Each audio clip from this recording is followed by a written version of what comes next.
अपनी लाइफ का कंट्रोल अपने हाथों में लेने की चाहत रखने वालों को मेरा सलाम। बहुत लोग फैट लॉस डाइट पे हैं। बहुत लोगों का जो फैट लॉस का स्पीड है वो बहुत स्लो है।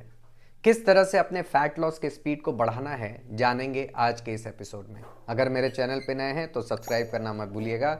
आइए स्टार्ट करते हैं। Welcome back. अपने फैट लॉस की स्पीड को कैसे बढ़ाना है, इसके लिए 4 इंपॉर्टेंट पॉइंट आज के इस वीडियो में डिस्कस करने वाला हूं। बहुत ध्यान से सुनिएगा और इसको सीरियसली लीजिएगा। सबसे पहला है vitamin D and vitamin B 12 का टेस्ट। विटामिन डी क्या करता है? वैसे तो विटामिन डी एक विटामिन है, लेकिन हमारी बॉडी में इसका रोल एक हार्मोन से कम नहीं है। हार्मोन क्या काम करता है? हार्मोन कम्युनिकेट का काम करता है। हार्मोन हमारी बॉडी में हीलिंग का काम करता है। वैसे ही विटामिन डी रिस्पॉन्सिबल है हमारी बॉडी में टेस्टोस्टेरोन के प्रोडक्शन का। और ये कब होता है? जब आप रात में सोते हैं। यानी ये एनाबॉलिक हार्मोन है जो हमारी बॉडी में सारे रिपेयर वर्क को कर रहा होता है, हमारी बॉडी को स्ट्रेंथ देता है अंदर से। और भी बहुत सारे काम है, मैं सिर्फ प्योरली मेटाबॉलिज्म बढ़ाने के पर्सपेक्टिव से बात कर रहा हूं, क्योंकि हमारा फैट लॉस जो है वो स्लो है। तो जब आप विटामिन डी का इंटेक करते हैं तो आपका टेस्टोस्टेरोन लेवल बेटर रहता है। दूसरा, सेरोटोनिन लेवल। सेरोटोनिन जो है एक हैप्पी हार्मोन है। जब भी आपका मूड बेटर रहेगा, आपकी बॉडी का मेटाबॉलिज्म काफ़ी बेटर हो जाएगा। हमने कई वीडियो में बात किया है और आज भी करेंगे कि किस तरह से स्ट्रेस हमारे मेटाबॉलिज्म को शट डाउन कर देता है, क्रैश कर देता है। विटामिन डी सेरोटोनिन को प्रोड्यूस करता है और वो हमारे बॉडी में मेटाबॉलिज्म को बढ़ाने में हेल्प करता है। इस तरह से विटामिन डी का हमारी बॉडी के रिकवरी पार्ट में बहुत बड़ा रोल है। तो ब्लड टेस्ट कराइए, विटामिन डी चेक करिए। अगर डेफिशिएंट है तो सप्लीमेंट इमीडिएटली स्टार्ट करिए। आप अपने न्यूट्रिशन कोच से मिल सकते हैं, अपने डॉक्टर को दिखा सकते हैं कि मेरा विटामिन डी इतना आया है, किस तरह से सप्लीमेंट लेना है। दूसरा है विटामिन बी 12। विटामिन बी 12 हमारे नर्वस सिस्टम के लिए बहुत इंपॉर्टेंट है। जितना स्ट्रांग हमारा नर्वस सिस्टम रहेगा, हमारा मेटाबॉलिज्म उतना ज़्यादा बेटर रहेगा, हमारी स्लीप क्वालिटी उतनी बेटर हो जाएगी।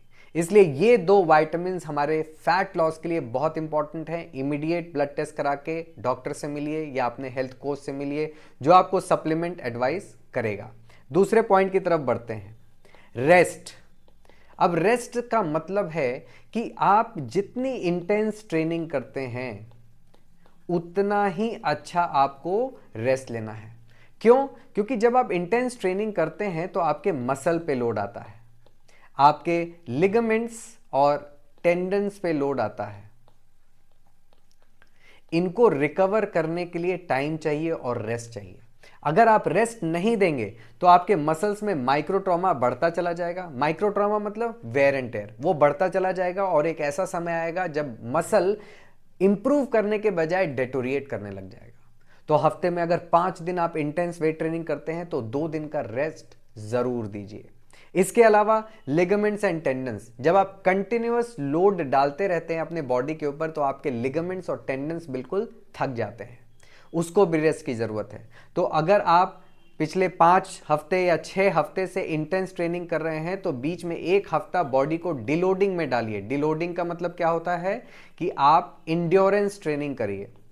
इंड्योरेंस ट्रेनिंग में आपका जो वेट है, जो आप वेट लिफ्ट कर रहे हैं, उसको कम कर दीजिए, रेजिस्टेंस को कम कर दीजिए और रेपिटेशन रेंज बढ़ा दीजिए, रेप्स बढ़ा दीजिए और वेट कम कर दीजिए। इससे क्या होगा कि आपके बॉडी का ब्लड फ्लो काफ़ी बेटर हो जाएगा।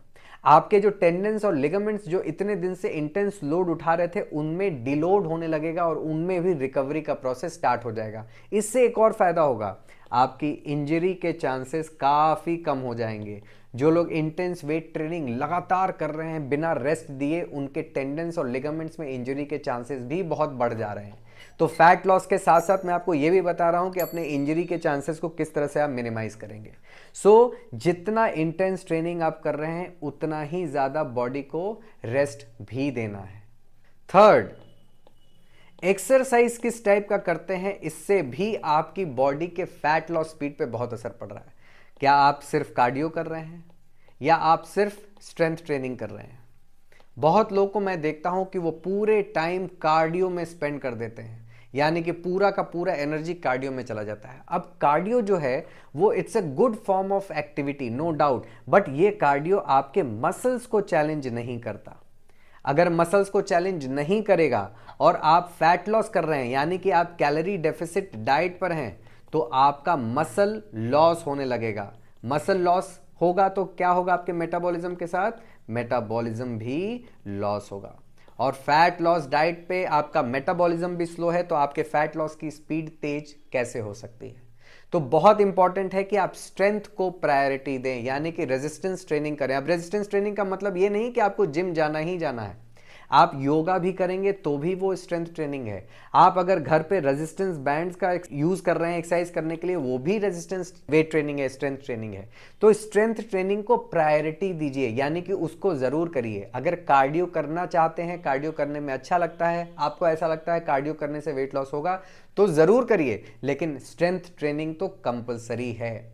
वो आपके मसल्स को बचा के रखेगा, और जब मसल्स को बचा के आप फैट लॉस करेंगे, उसको हम इंच लॉस बोलते हैं, उसको हम प्योर फैट लॉस बोलते हैं, जिसमें आपका मेटाबॉलिज्म इंटैक्ट रहता है, आपका मेटाबॉलिज्म लॉस नहीं रहता, और आपका फैट लॉस का स्पीड बहुत तेज हो जाता है। चौथा सबसे इंपॉर्टेंट है स्लीप। अगर आपकी स्लीप क्वालिटी बेटर नहीं है तो बाकी जितनी भी चीजें मैंने बताई हैं वो सब बेकार है। क्यों? क्योंकि जब आप सोते हैं तो उस प्रोसेस में आपकी बॉडी में एनाबॉलिक हार्मोन्स सिक्रीट होते हैं, और ये एनाबॉलिक हार्मोन्स क्या करते हैं? आपकी बॉडी को अंदर से रिपेयर करते हैं, मजबूत करते हैं, आपको बिल्कुल फिट बना रहे होते हैं। और इस प्रोसेस में बॉडी बहुत ज़्यादा कैलोरी यूज़ कर रही होती है, बिना कैलोरी के रिपेयर वर्क तो होगा नहीं। अब प्रॉब्लम है कि आप बोलेंगे कि हम तो बिल्कुल सो रहे हैं जी, 8 घंटे की नींद ले रहे हैं, लेकिन वो 8 घंटा इंपॉर्टेंट नहीं है। इंपॉर्टेंट है कि आप कितनी जल्दी सो रहे हैं। क्यों? क्योंकि आपकी बॉडी सर्केडियन रिदम को फॉलो करती है। शाम होते ही आपकी बॉडी में मेलेटोनिन हार्मोन बनने लग जाता है। लेकिन चूंकि हम दिन भर मोबाइल में रहते हैं, टीवी में रहते हैं, हॉट डिस्कशंस में रहते हैं, तो हमारी नींद जो है वो डिले हो जाती है, वर्क की वजह से, पढ़ाई की वजह से, एक्सेट्रा एंड एक्सेट्रा। इसकी वजह से हमारी बॉडी का रिपेयर वर्क भी काफ़ी डिले हो जाता है, इनफैक्ट होता ही नहीं है। क्योंकि जब हमारी बॉडी को डीप स्लीप में होना चाहिए एनाबॉलिक हार्मोन सिक्रीट करने के लिए, उस समय हम डीप स्लीप में पहुंचते ही नहीं है। हमारी बॉडी को सुबह 3 से 5 के बीच में डीप स्लीप में होना है, और ये डीप स्लीप में तभी जाएंगे जब हम रात के 9-10 बजे सोएंगे। अगर आप रात के 12 बजे सो रहे हैं, 1 बजे सो रहे हैं, तो आप 3 से 5 के बीच में डीप स्लीप में पहुंचेंगे ही नहीं। इसीलिए लोगों को 9-10 बजे तक उठने के बाद भी ऐसा लगता है थोड़ा और सो लें। क्यों? क्योंकि बॉडी में रिपेयर वर्क हुआ ही नहीं है। तो सोना ज़रूरी है, 8 घंटे की नींद भी ज़रूरी है, लेकिन कितनी जल्दी सो रहे हैं वो सबसे ज़्यादा इंपॉर्टेंट है। भले ही 6 घंटे सोइए, लेकिन जल्दी सोइए। ये चारों चीज़ों को जब आप एक साथ अपने लाइफस्टाइल में इंक्लूड करेंगे, तो आप इमेजिन भी नहीं कर सकते हैं कि आपका जो फैट लॉस का स्पीड है वो कितना तेज हो जाएगा, बिल्कुल रॉकेट हो जाने वाला है। अगर कोई क्वेश्चन हो इस चीज़ से रिलेटेड तो मुझे कमेंट में पूछिए, मैं बताऊंगा। मिलते हैं अगले एपिसोड में एक नए टॉपिक के साथ। This is Kapil Kanodia, signing off.